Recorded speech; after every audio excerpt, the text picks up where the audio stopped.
Has a gut feeling ever saved your life? Last year I went on a date with someone from Tinder, but when I met him in real life, he was nothing like the man I thought he was. He spent the whole time talking about himself and actually bragged about how he'd lay hands on his ex if she didn't cook for him, and told me to expect the same treatment if we get together. When he said this, I started having a sort of panic attack, and the voice in my head started screaming for me to get out of her. I told him I have to leave to go to family dinner, but as I stood up from the table he grabbed my arm. He began pleading for me to stay, but I kept insisting I have to go and tried to yank my arm out of his grip. He had this manic look on him, and after what looked like some thinking he eventually let go. I went outside and got in my car, but as I was reversing out of there, I noticed him getting in his car.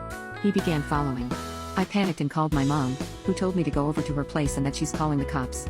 Luckily my mother lives in a gated community where a guard is at the booth, so I was able to get in, but the man following me was not. Once the cops got there, I gave them information about this guy, and it turns out he was on the run for unaliving his ex-girlfriend. He was stupid enough to tell me his real name when we met in person, and it was